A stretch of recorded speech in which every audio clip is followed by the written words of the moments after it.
Berlin. گزشتہ weekend پر Hamas کی طرف سے اسرائیل پر کیے گئے حملے کے بعد جرمنی، امریکہ، برطانیہ، فرانس اور اٹلی نے مشترکہ طور پر اسرائیل کے ساتھ یکجہتی کا عہد کیا ہے۔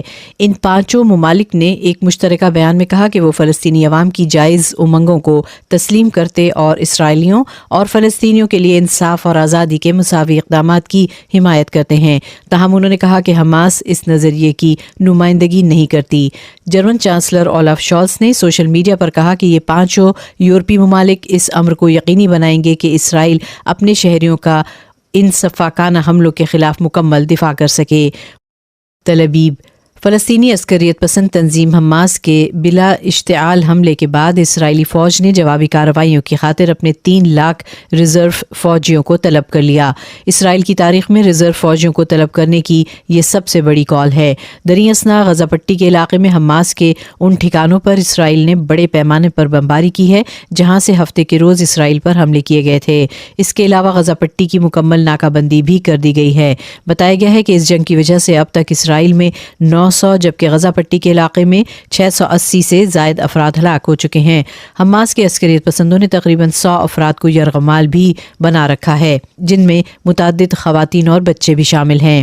کابل۔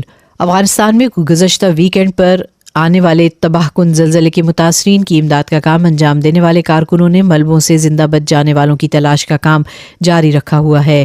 افغانستان کے مغربی صوبے ہرات میں آنے والے اس زلزلے کے بعد سے اب تک 2400 سے زائد افراد کی ہلاکت کی اطلاع ہے۔ ورلڈ ہیلتھ آرگنائزیشن نے پیر کو کہا ہے کہ ہلاک یا زخمی ہونے والوں میں 2/3 خواتین اور بچے شامل ہیں۔ روانڈا۔ افریقی ملک کیمرون کے دارالحکومت یوانڈا میں شدید بارشوں کے نتیجے میں آنے والے سیلاب میں اب تک کم از کم 23 افراد ہلاک ہو گئے ہیں۔ کیمرون کے سرکاری ٹیلی ویژن چینل CR کے مطابق ملک کے ایک شمالی مغربی ڈسٹرکٹ میں مٹی کے تودے قریب 30 مکانات کو بہا لے گئے۔ امدادی کارکنوں کے مطابق انہی مٹی اور ملبے میں سے اب تک 23 لاشیں ملی ہیں، لیکن انہوں نے خبردار کیا ہے کہ تلاش اور امدادی کارروائیاں جاری رہنے سے اس تعداد میں اضافہ ہوگا۔ اس متاثرہ ڈسٹرکٹ میں تقریباً 30 لاکھ باشندوں کے گھر ہیں۔ کیمرون کے دارالحکومت یوانڈا میں اس طرح کی لینڈ سلائیڈنگ عام ہے جہاں شہر کی بہت سی پہاڑیوں پر تعمیر شدہ مکانات سیلابی پانی اور مٹی کے تودے گرنے کے سبب بہہ جاتے ہیں۔ مراکش۔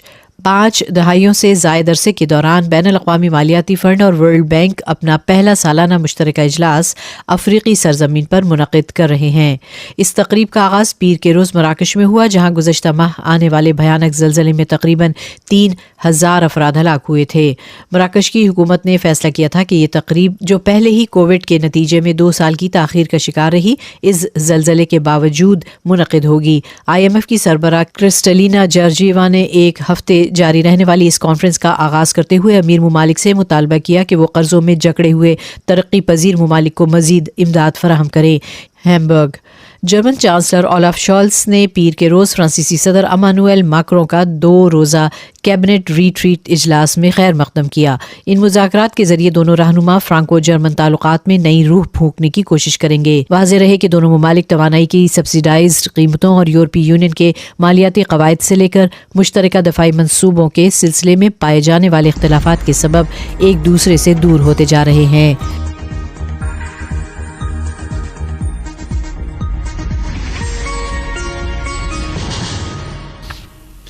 فلسطین کی وزارت صحت نے اعلان کیا ہے کہ فلسطینیوں کے خلاف غاصب صہیونی حکومت کی جاری وحشیانہ جارحیت میں شہید ہونے والے فلسطینیوں کی تعداد 700 سے زائد ہو گئی ہے۔ فلسطینیوں کے خلاف غاصب صہیونی حکومت کی جاری وحشیانہ جارحیت میں شہید ہونے والے 700 سے زائد فلسطینیوں میں 143 بچے اور 105 خواتین شامل ہیں۔ فلسطینی ذرائع نے بتایا کہ منگل کی صبح ایک رہائشی عمارت پر صہیونی جنگی طیاروں کی بمباری میں 3 نامہ نگار سمیت 5 افراد شہید ہو گئے۔ فلسطینیوں کے خلاف غاصب صہیونی فوجیوں اور صہیونی آبادکاروں کی جارحیت کے جواب میں فلسطینی مجاہدین نے غاصب صہیونی حکومت کے خلاف طوفان الاقصی آپریشن شروع کیا ہے جس میں اب تک 1100 سے زائد صہیونی ہلاک اور 2741 دیگر زخمی ہو چکے ہیں، جبکہ فلسطینی مجاہدین نے کافی بڑی تعداد میں غاصب صہیونیوں کو قیدی بنا لیا ہے اور 750 دیگر غاصب صہیونی لاپتہ ہیں۔ واضح رہے کہ طوفان الاقصی آپریشن شروع ہونے پر فلسطینی مجاہدین نے غاصب صہیونی حکومت کی فوجی و اقتصادی تنصیبات پر 5000 راکٹ و میزائل برسائے، جبکہ فلسطینیوں کے اس جوابی حملے کو ناکام بنانے میں صہیونی حکومت کا آئرن ڈوم سسٹم بالکل ناکام اور ناکارہ ثابت ہوا۔ مظلوم فلسطینی عوام کے خلاف وحشیانہ صہیونی جارحیت ایسی حالت میں مزید بڑھتی جا رہی ہے کہ مقبوضہ فلسطین کی غاصب صہیونی حکومت کی عالمی سطح پر وسیع پیمانے پر مذمتوں کا سلسلہ جاری ہے۔ ہندوستان میں علی گڑھ مسلم یونیورسٹی کے طلبہ نے سڑکوں پر نکل کر ستم دیدہ فلسطینی عوام کے حقوق کی حمایت میں مظاہرہ کیا۔ نئی دہلی سے موصولہ رپورٹ کے مطابق علی گڑھ مسلم یونیورسٹی کے طلبہ نے سڑکوں پر نکل کر فلسطینیوں کی حمایت میں مظاہرہ کیا اور غاصب صہیونی حکومت کی وحشیانہ جارحیت کی شدید مذمت کی۔ رپورٹ میں بتایا گیا ہے کہ مظاہرے میں علی گڑھ مسلم یونیورسٹی کے طلبہ نے وسیع پیمانے پر شرکت کی اور غاصب صہیونی حکومت سے اپنی نفرت و بیزاری کا اظہار کرتے ہوئے مظلوم فلسطینی عوام سے یکجہتی کا اعلان کیا۔ علی گڑھ مسلم یونیورسٹی کے طلبہ کی جانب سے شہر علی گڑھ کی سڑکوں پر یہ بڑا مظاہرہ پیر کی رات کیا گیا۔ مظاہرے کے شرکا نے غاصب صہیونی حکومت کی مخالفت اور مظلوم فلسطینی عوام کی حمایت میں نعرے بھی لگائے۔ ہندوستان کی 5 ریاستوں میں اسمبلی انتخابات کی تاریخوں کا اعلان کر دیا گیا ہے۔ ہندوستان کی 5 ریاستوں مدھیہ پردیش، راجستھان، چھتیس گڑھ، تلنگانہ اور میزورم میں اسمبلی انتخابات کی تاریخوں کا اعلان chief election commissioner Rajiv Kumar نے کیا۔ مدھیہ پردیش میں 17 نومبر، راجستھان میں 23 نومبر، چھتیس گڑھ میں 7 اور 17 نومبر، میزورم میں 7 نومبر اور تلنگانہ میں 30 نومبر کو ووٹ ڈالے جائیں گے۔